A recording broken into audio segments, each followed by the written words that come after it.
My name is Kennedy Logan, and I am 32 years old. 5 years ago, my sister told my parents I dropped out of medical school. She lied, and that single calculated lie cost me my entire family. They cut me off. They blocked my number. They skipped my residency graduation, and they were nowhere to be found on my wedding day. For 5 long years, I was no one's daughter. Then last month, my sister was rushed into the emergency room, bleeding, unconscious, and fading fast. The trauma team paged the chief surgeon.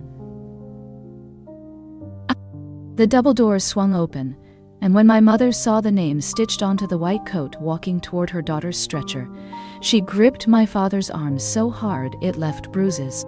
Before we dive into the wreckage of our past, if this story resonates with your own family journey, please take a moment to listen closely. I want to know where you are right now, so feel free to share your thoughts.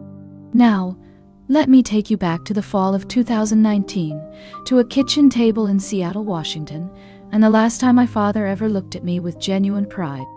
Growing up, there were 2 daughters in the Logan house, but only one who seemed to truly matter. My sister, Skyler, is 3 years older.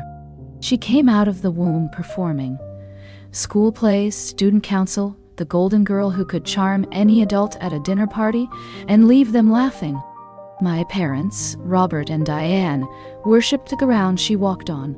I was always the quiet one, the one with my nose buried in a biology textbook.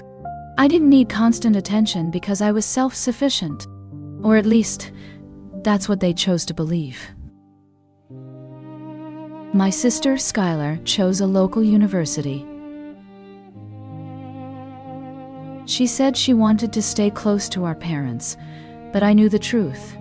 She liked being the big fish in a small pond where everyone already knew her name. I, on the other hand, had my sights set on something bigger. When I got my acceptance letter to medical school, my father actually cried. He held that envelope like it was a winning lottery ticket. For a few weeks, I felt like I finally existed in their eyes, like I was finally caught in the same spotlight that always followed Skyler. But the thing about spotlights is that they are narrow. To keep her place, Skyler had to make sure I stayed in the shadows. By 2019, I was in my 2nd year. The workload was grueling. 18-hour days. Coffee for breakfast and anatomy textbooks for dinner. Skyler, meanwhile, had graduated and was supposedly working at a high-end public relations firm in downtown Seattle. She always had stories about celebrity clients and rooftop galas. My parents hung on every word she said. They did not notice the cracks in her stories. The way she would get defensive if I asked a simple question about her office location, or the way she was constantly asking them for temporary loans to cover her expensive lifestyle. I was too busy to see it then. I was focused on my rotations and on my best friend, Haley. Haley was the sister I actually chose. We had been inseparable since freshman year. She was the one who kept me sane when the pressure of medical school felt like it would crush my ribs. But then, in October, everything changed. Haley collapsed in the library. The diagnosis was a stage 4 glioblastoma, a terminal brain tumor that left no room for hope. Haley had no family left in this world. She was completely alone except for me. I could not abandon her to die in a cold hospital ward while I spent my days memorizing heart valves in a quiet library. I made the difficult decision to take a 1-semester leave of absence from medical school. I drove back to our family home in Seattle to tell my parents, truly believing they would support my choice to be a compassionate human being. Skyler was already there when I arrived, leaning against the kitchen counter with a look of feigned pity on her face. As I explained the heart-breaking situation to my mother and father, Skyler interrupted me. She told them she had heard a very different story from her friends in the academic circuit. She claimed that I had been placed on academic probation months ago, and that I was using the illness of Haley as a pathetic cover story for the fact that I had already dropped out because I was failing my classes. I was stunned. The words felt like physical blows to my chest. I pulled out my phone to show them my actual grades on the student portal, but Skyler was ready for that too. She told them I had probably doctored the screenshots to deceive them. She said I was always desperate for attention and that I was lying to protect my fragile ego. My father, a man who valued prestige above all else, looked at me with a coldness I had never seen before. He did not ask for proof. He did not listen to my pleas. He simply told me that if I was going to throw away the opportunity he had paid for, then I was no longer a part of this family. Skyler stood behind him, her eyes gleaming with a triumph that made my blood run cold. The silence that followed the ultimatum of my father was heavier than any textbook I had ever carried. I looked at my mother, searching for a flicker of the woman who used to tuck me in at night, but she just turned her head away. She was unable to look at the daughter she now believed was a failure and a liar.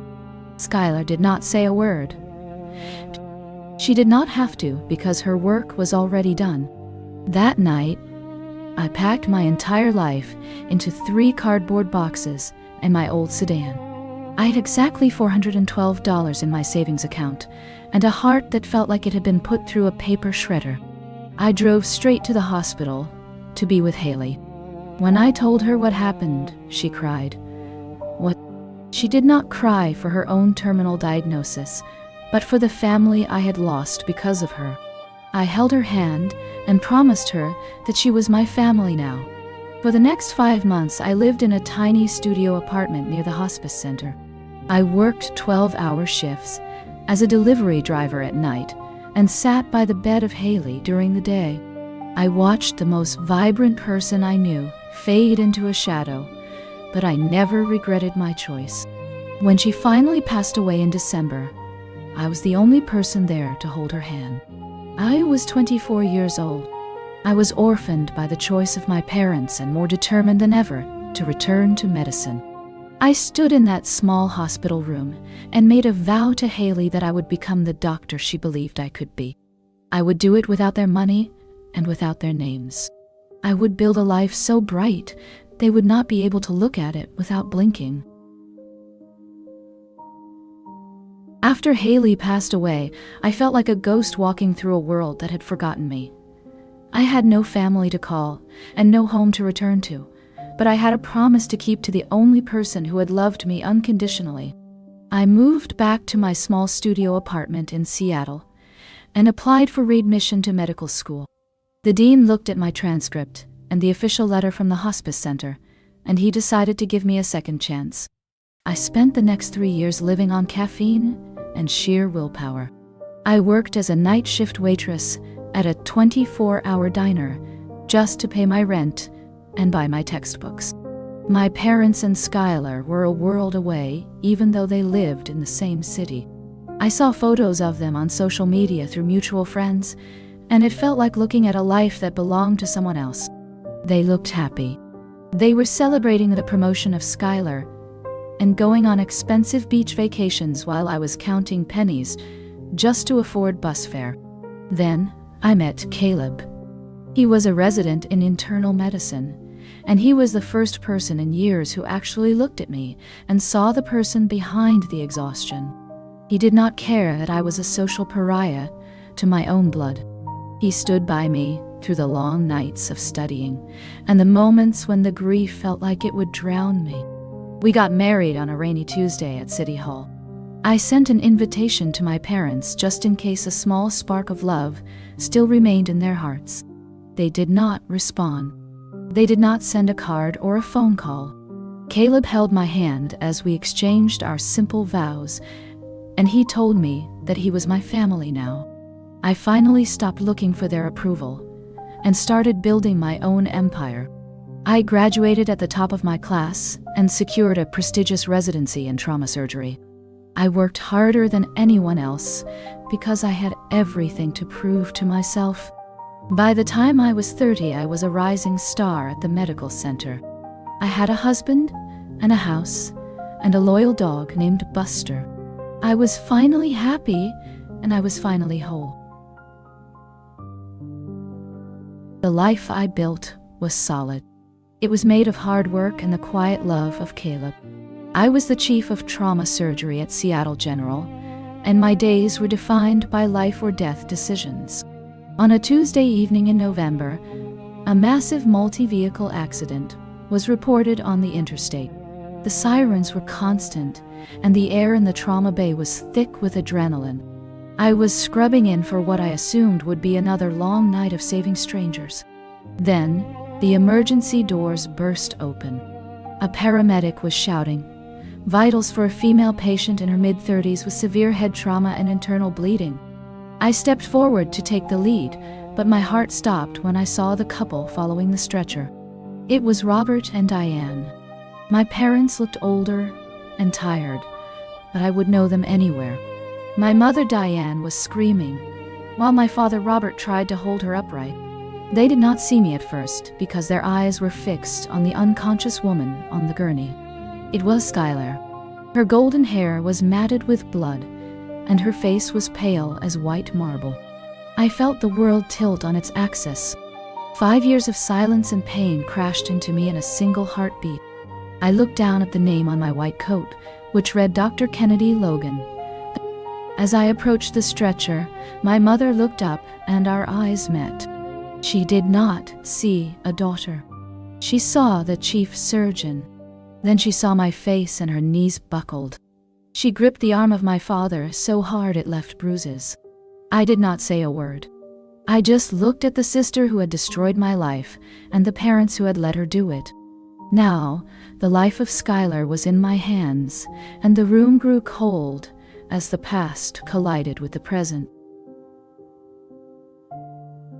The atmosphere in the trauma bay was freezing and smelled of sharp antiseptic. My mother Diane reached out to touch my sleeve, but I stepped back immediately to avoid her hand. I did not look at her eyes because I was focused on the heart rate monitor that was chirping a frantic rhythm. The heart rate of Skyler was currently 140 beats per minute, and her blood pressure was dropping fast. I ordered the trauma team to prepare 2 units of O-negative blood and called for a portable X-ray machine. My father Robert stood there like a statue of wood in the middle of the chaos. He stared at my face as if he was searching for the daughter he had thrown away 5 years ago. I ignored him completely and told the nurses to take them to the family waiting room immediately. My mother began to sob and protest loudly. She screamed that Skyler was dying and they could not leave her alone. I looked her in the eyes with a calmness that felt like ice. I told her that I was the attending surgeon and she was currently just a visitor. I explained that her presence was a direct interference with the life-saving measures of my team. My voice was as sharp as the scalpels I used every single day. A security guard stepped forward and guided them out of the room. I turned my attention back to my sister. The golden girl of the family was now just a broken body, with too many open wounds and massive internal bleeding. I had every reason to walk away and let another surgeon take this case. But I had a vow to keep. I was a doctor before I was a daughter with scars. I began shouting orders to my team. We needed to get her into the operating room in less than 10 minutes. As we pushed the stretcher down the hallway, I saw my parents through the glass of the waiting room. They looked small and lost. They looked like the failures they had spent years making me feel like. I felt no pity. I only felt the weight of the surgery and the duty I owed to my profession.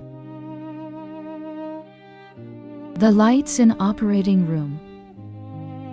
One at Seattle General cast a cold white glow over the unconscious body of Skyler.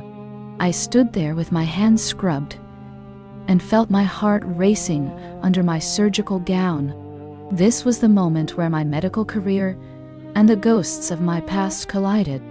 I asked the anesthesiologist to check the vitals one last time, then I took the number 11 scalpel with a calmness that felt unnatural.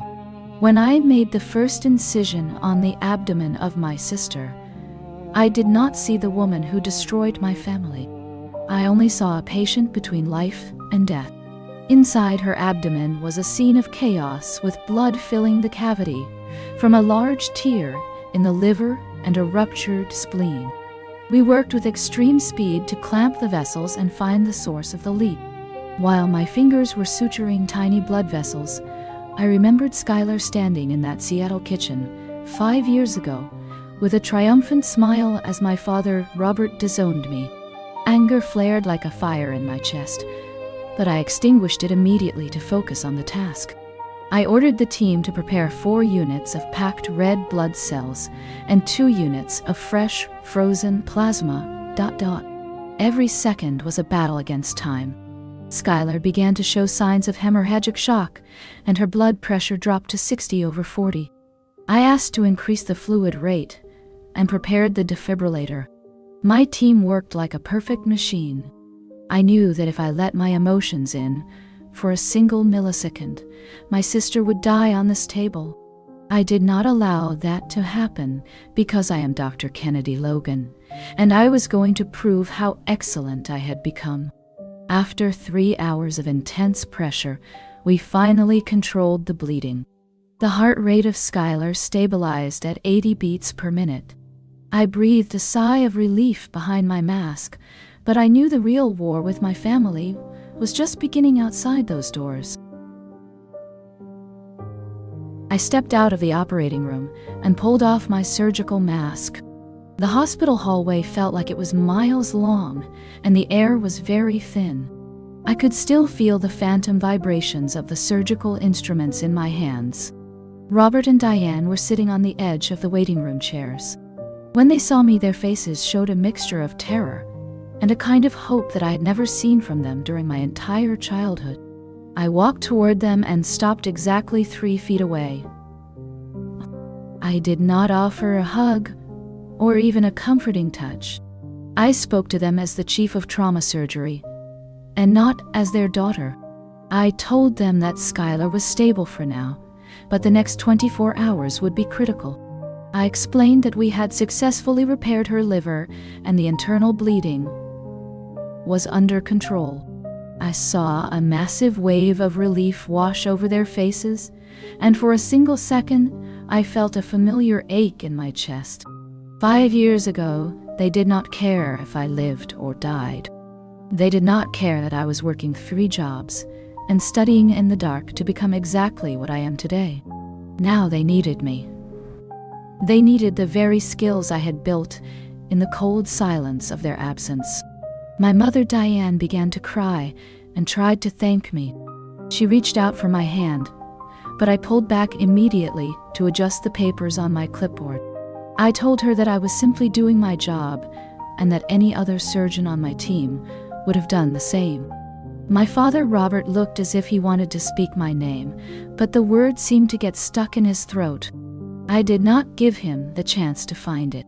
I walked away before they could say anything else because I had a husband named Caleb waiting for me at home and a dog named Buster who actually understood my heart. I needed to breathe air that was not poisoned by the memories of them. I returned home that night to the quiet comfort of the life I had built with Caleb. Buster met me at the door with his tail thumping against the floorboards, and for a moment the smell of the hospital and the sight of my parents vanished. Caleb did not ask 1,000 questions. He just handed me a glass of water and pulled me into a hug that felt like a sanctuary. I told him that I had saved her. I told him that I had looked into the eyes of the people who abandoned me, and I felt nothing but a cold professional distance.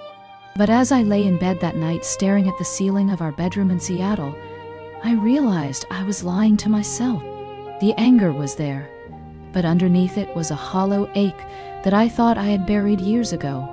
My phone buzzed on the nightstand with 3 missed calls from a number I did not recognize. I knew it was them. I did not pick up. The next morning I was back in the intensive care unit by 7 o'clock. Skyler was still intubated, but her vitals were holding steady. I reviewed her charts and noted that her brain swelling had decreased.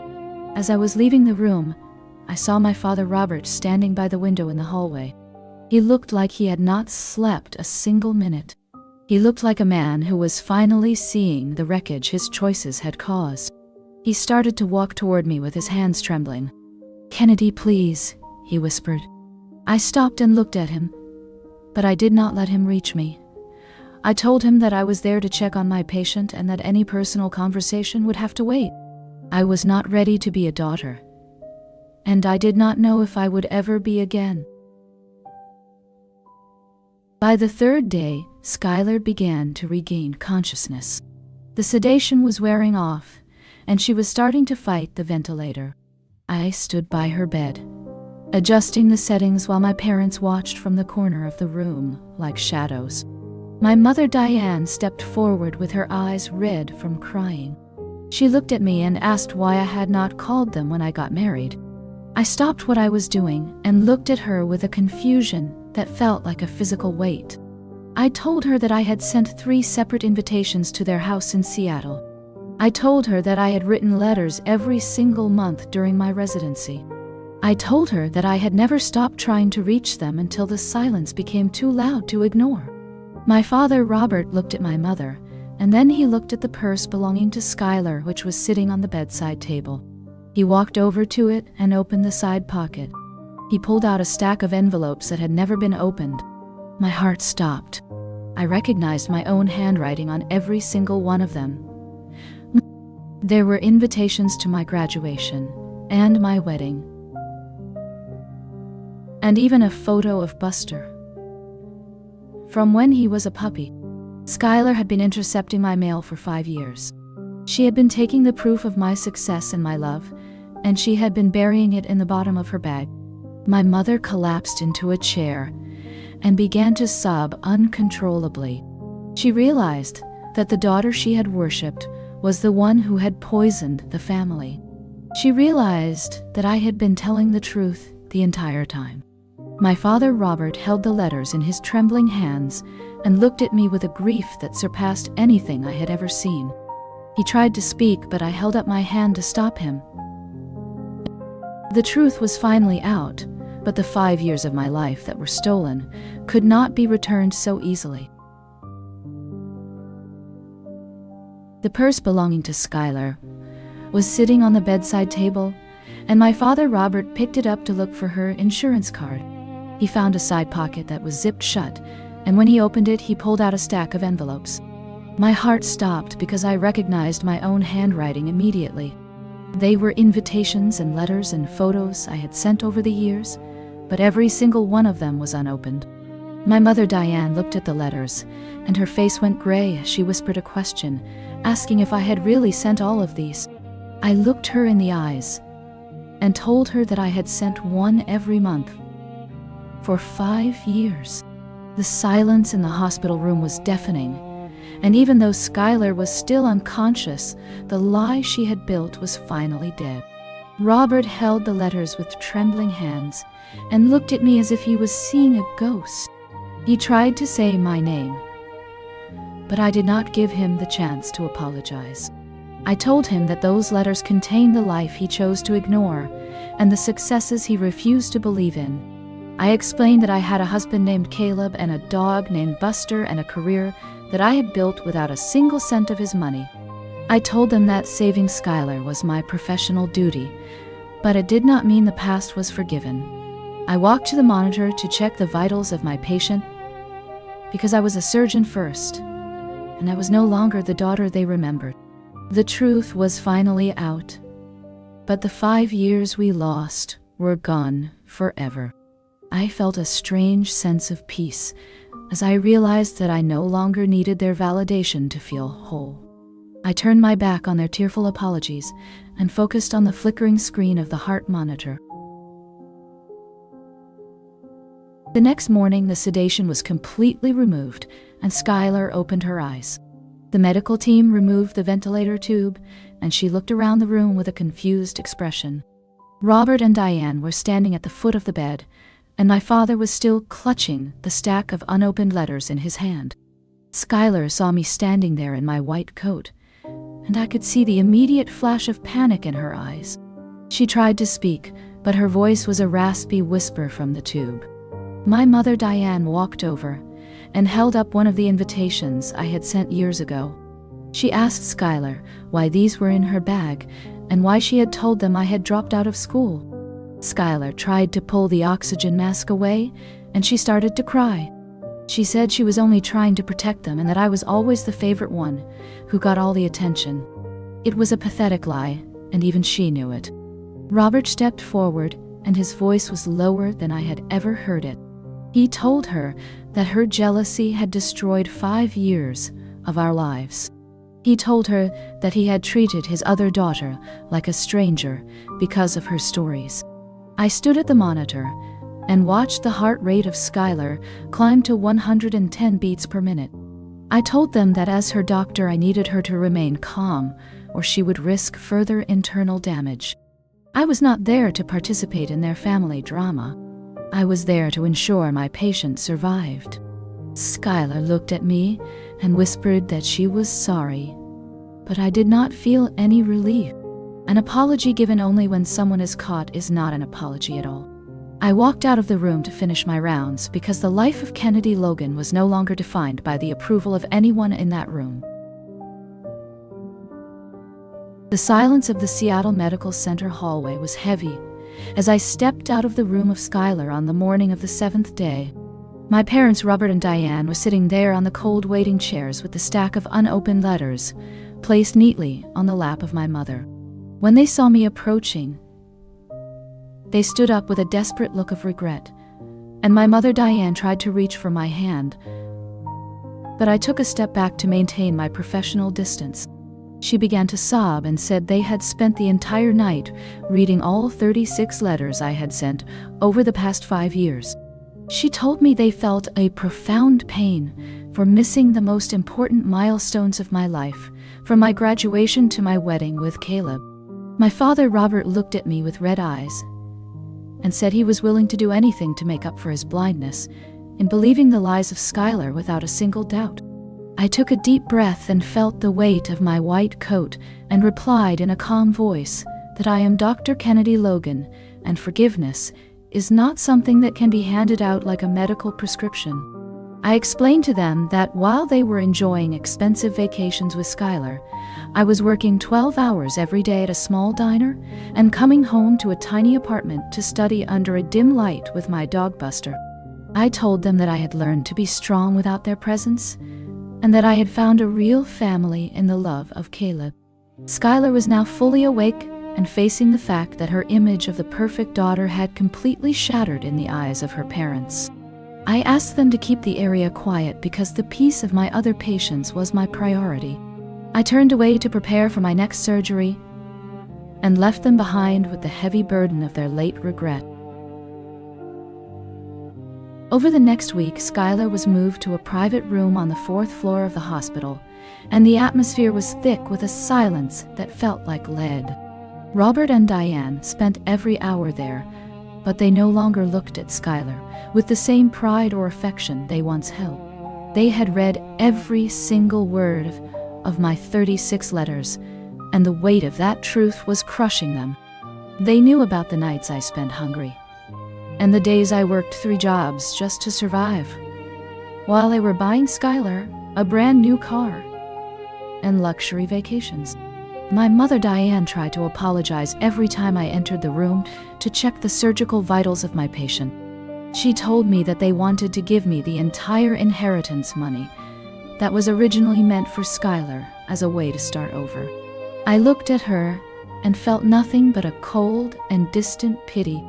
I told her that I did not want their money because it was tainted by the years of their silence and their lack of faith in me.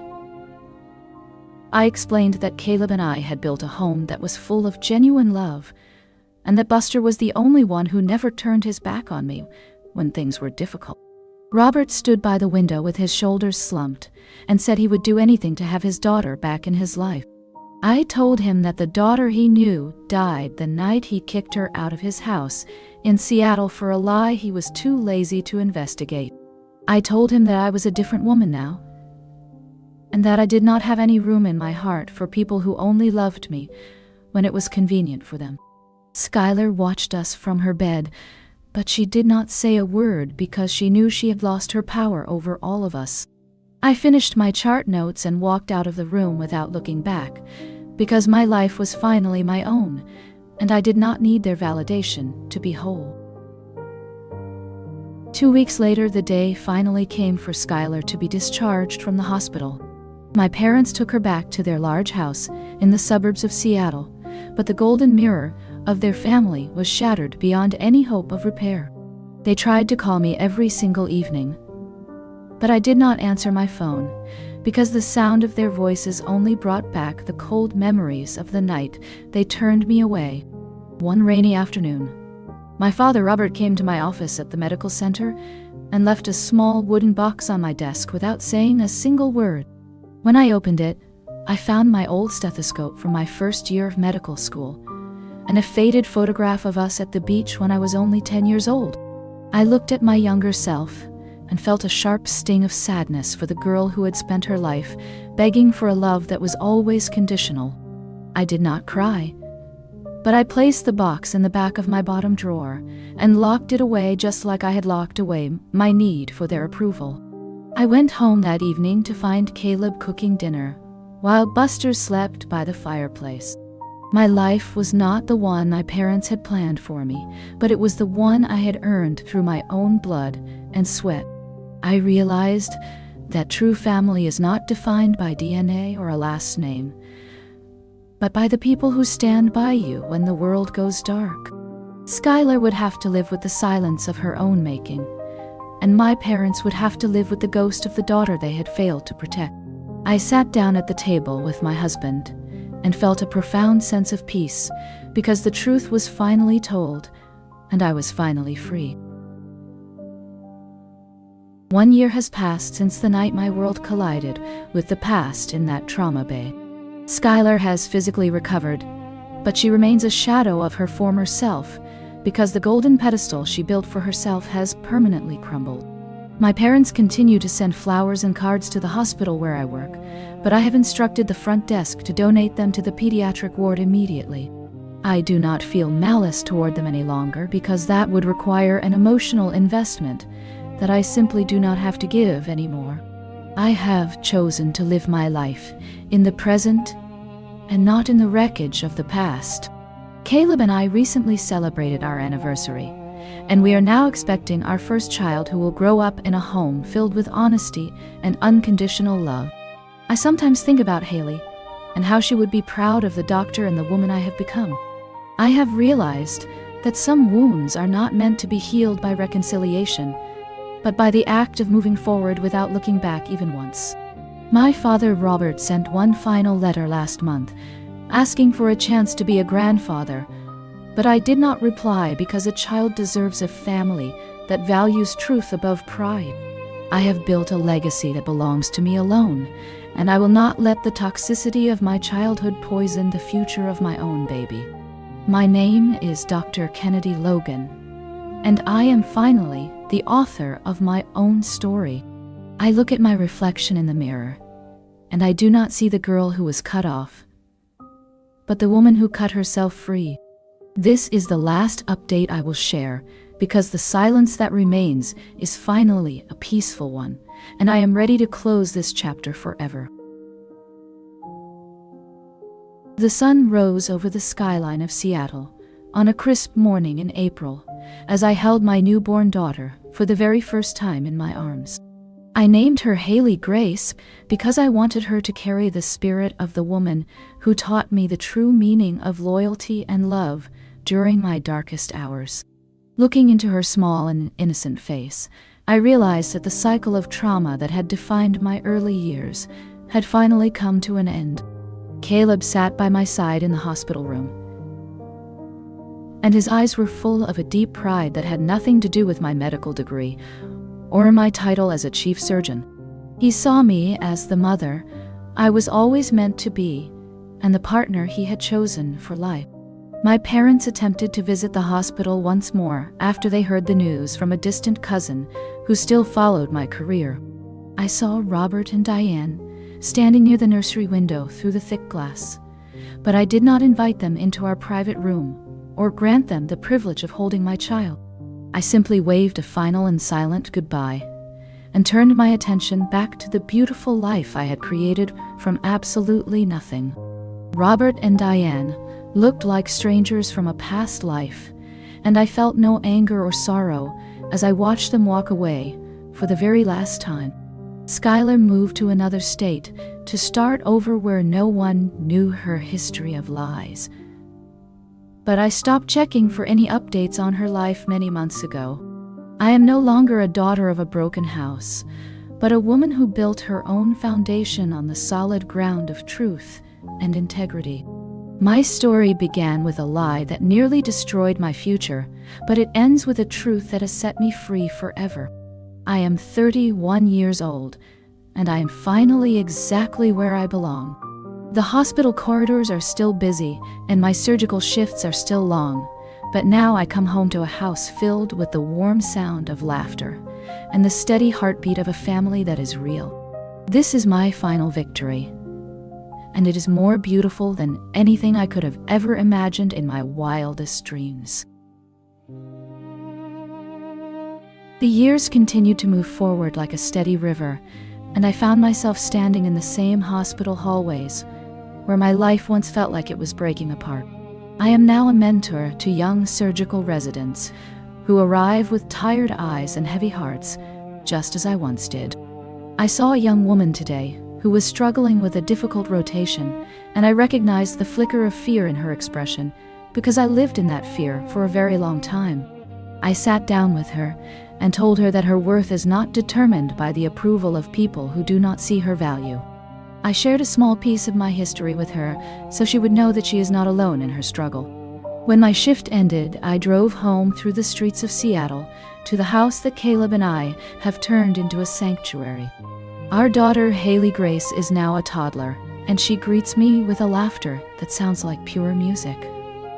Buster is older and slower now, but he still wags his tail whenever I walk through the door.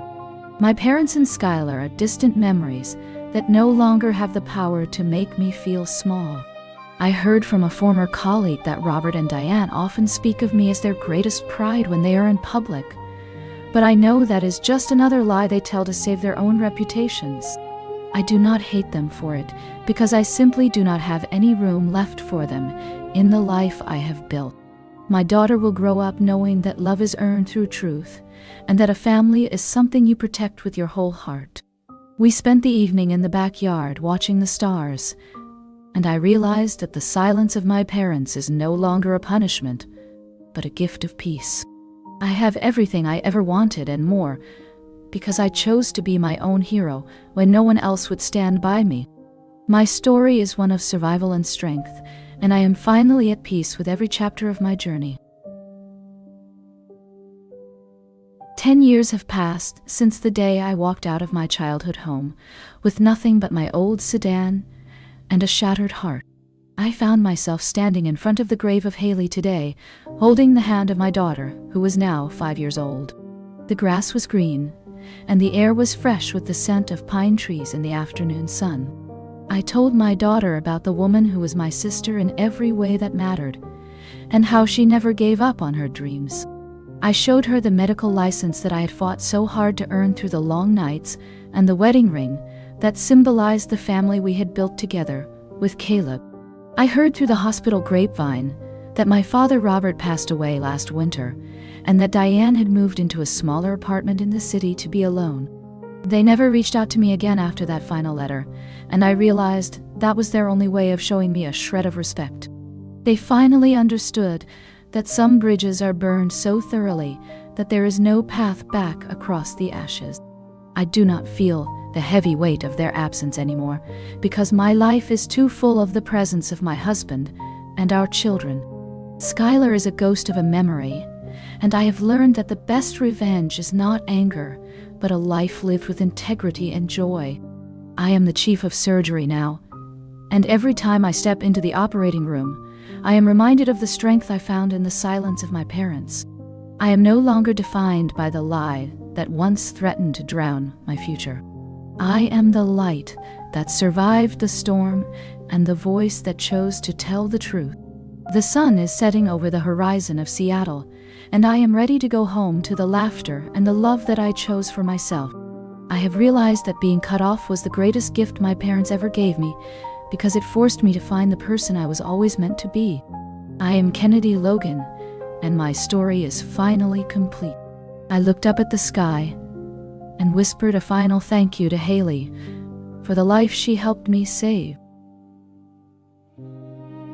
It has been many years since the day my life changed in a kitchen in Seattle. I am sitting in my study now, watching the rain fall against the window, and thinking about the long road I have traveled. I realized that the lie of Skyler was not the end of my life, but the beginning of my true self. I think about the girl I was at 22 years old, and how she was so afraid of the world without the support of her parents. I want to tell her that she is going to be more than okay, and that she is going to be magnificent. I have seen thousands of patients, and I have saved hundreds of lives in my operating room. But the most important life I ever saved was my own. My daughter, Haley Grace, is growing up to be a kind and honest person who values the truth above all else.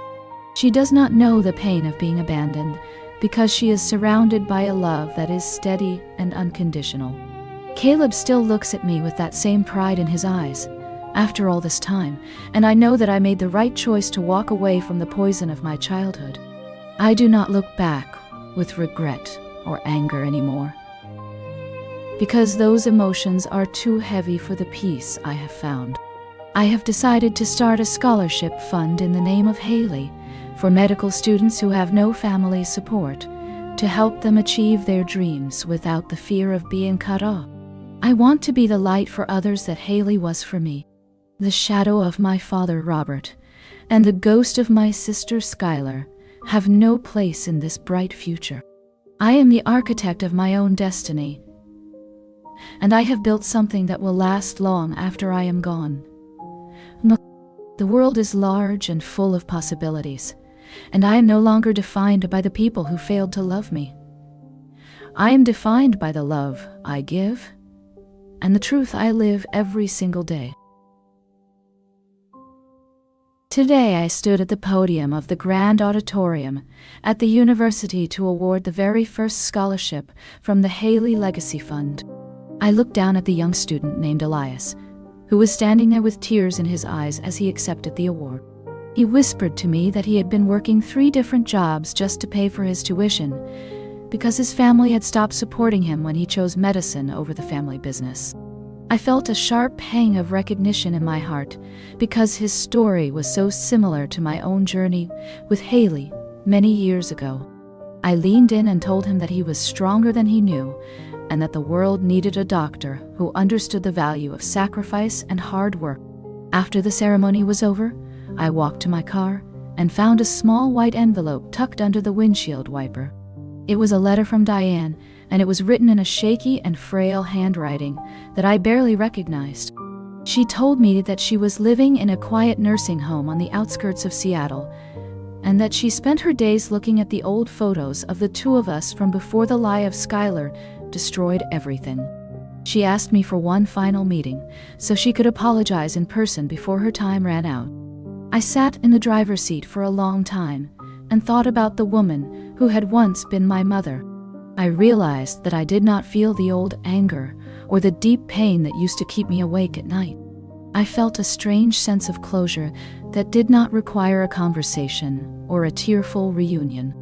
I decided to send her a brief note wishing her peace, but I did not go to see her because my life is dedicated to the people who are here now. I drove home to Caleb and our children, and our new puppy named Scout, who was waiting for me at the door. I am a woman who is defined by her choices, and I have chosen to walk in the light of the future. The rain in Seattle has a way of washing away the noise of the world, and tonight it feels especially peaceful as I sit on the porch with Caleb. Our daughter Haley Grace is playing on the rug with Scout, and she recently asked me why I chose her name with such care. I sat her down and told her about the woman who was my first real family, and how she taught me that truth is the most powerful thing we can ever possess. I did not tell her about the lies of Skyler or the silence of Robert and Diane, because those stories belong to a woman I used to be. I want Haley Grace to know only the strength that comes from building a life on a solid foundation of honesty. I watched Caleb toss a ball for Scout, and I realized that my legacy is not just the successful surgeries or the scholarship fund, but the laughter echoing in this house. I received word today that the student named Elias has finished his first year of medical school at the top of his class, and he sent me a note thanking me for believing in him. It reminded me that every choice I made to walk away from the toxicity of my past was worth the struggle. I have finally stopped looking at the mailbox for letters from a world that no longer exists for me. The shadow of my sister and the regrets of my parents are like distant stars that have finally burnt out in the vastness of the sky. I am 36 years old, and I have reached a mountain peak that I once thought was impossible to climb. I leaned my head on the shoulder of Caleb and felt the steady beat of a heart that has never doubted me for a single second. My journey as the architect of my own destiny is complete, and I am ready to simply live in the beautiful home I have built. The story of Kennedy Logan is no longer a tragedy, but a quiet and triumphant song of freedom. The years have continued to turn with a quiet grace, and I find myself celebrating my 37th birthday, surrounded by a love that is deeper than I ever imagined possible. I sat in my office at the medical center today and looked at a framed photograph of the very first group of students who received the Haley Legacy Fund scholarship. They are now moving into their own residencies, and they are carrying the message of truth and perseverance into every hospital they touch. I realize that my life is no longer just about the surgeries I perform, but about the seeds of strength I have planted in the hearts of others. I received a brief notification today that the nursing home where Diane lived had closed its doors, and she had moved to a smaller facility in a different city. I felt a moment of quiet reflection, but I did not feel the need to reach out because the bridge between us was dissolved by time and truth many years ago. I am at peace with the silence because it is a silence of my own choosing and not a punishment imposed by others. Caleb surprised me this evening with a small gathering of our closest friends, and the laughter of Haley Grace filled our home in Seattle like a beautiful melody. Buster is very old now, and he spends most of his time sleeping by the fireplace, while Scout keeps a watchful eye on the front door. I looked at the reflection of the woman in the window, and I saw a surgeon who is confident, and a mother who is present, and a wife who is cherished. I have learned that the greatest victory is not found in an apology from those who hurt you, but in the ability to flourish despite their absence. My journey has taught me that we are the authors of our own joy, and I am writing a story that is filled with light and courage every single day. The horizon is clear, and I am ready for whatever the future holds because I know that I am finally whole. I am 38 years old today, and the morning sun is warming the kitchen as I watch Haley Grace prepare for her first day of primary school. She has the same determined look in her eyes that I see in the mirror every morning, and it fills me with a pride that is hard to put into words.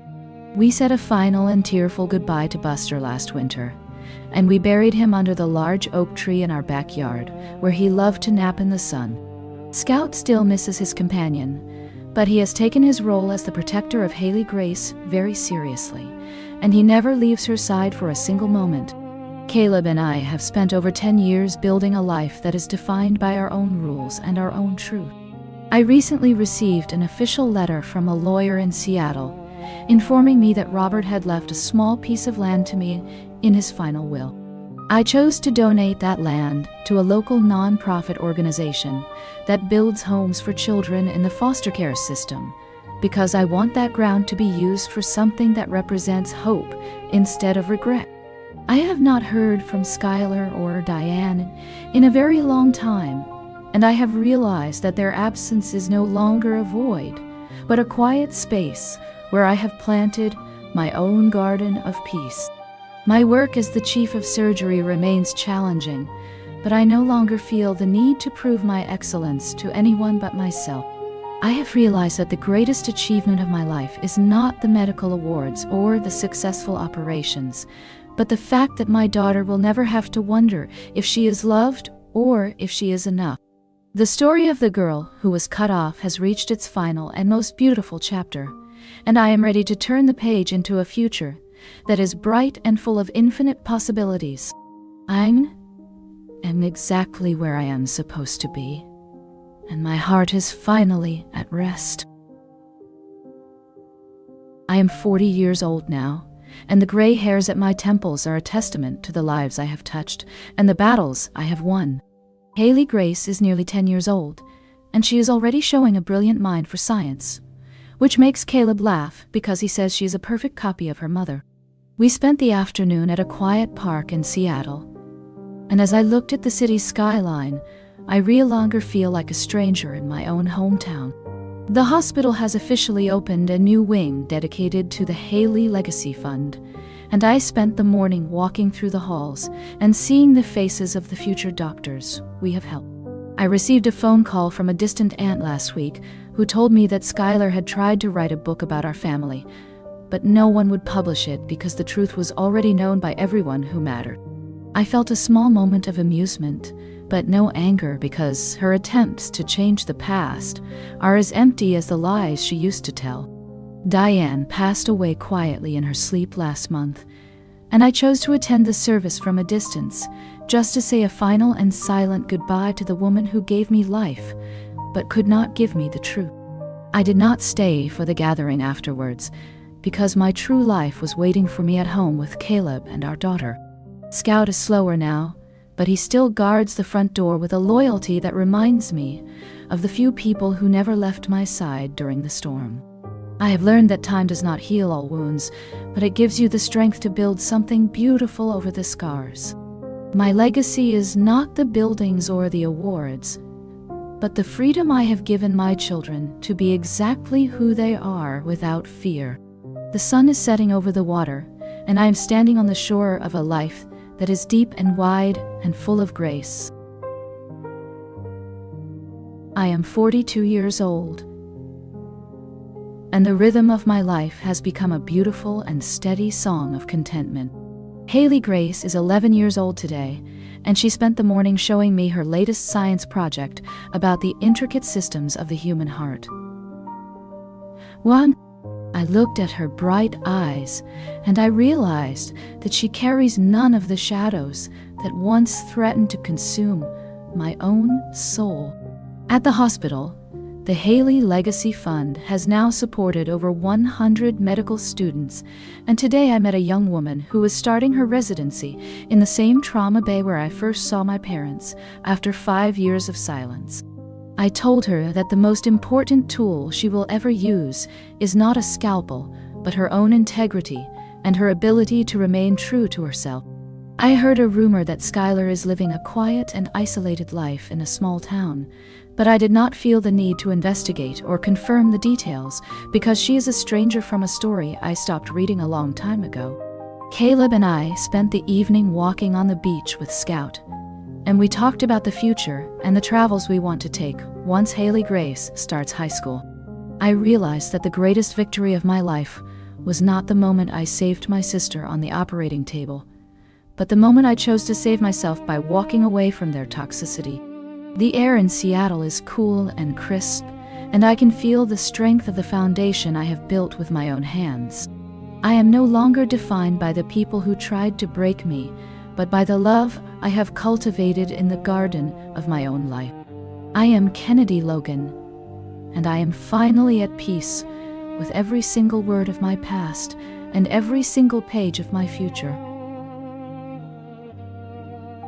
I am 45 years old today, and the world feels more vibrant and clear than it ever did during my youth in Seattle. Haley Grace is nearly 14 years old, and she's preparing to start high school with a confidence that I find truly inspiring. I watched her today, as she sat in my study, looking through some of my old medical journals, and she asked me if I ever felt afraid when I was a student. I told her the truth and explained that fear is only a shadow that disappears when you turn on the light of your own courage. I recently found that old wooden box with the unopened letters in the back of my closet, while I was organizing our new guest room. I sat on the floor and looked at the handwriting of the woman I used to be, and I realized that I felt absolutely nothing but a distant sense of pity for the people who chose to remain in the dark. I decided to finally burn those letters in the fireplace because I no longer need the physical proof of my attempts to reach them.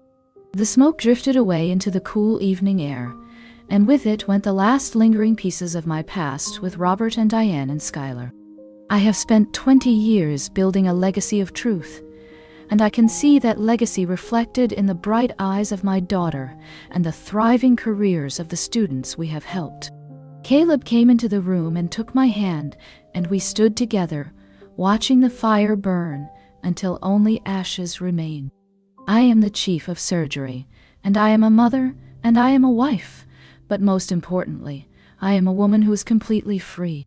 My story is no longer about survival, but about the beautiful life that happens after you choose to thrive. I am 50 years old today, and the morning light in Seattle feels like a warm blessing on my face.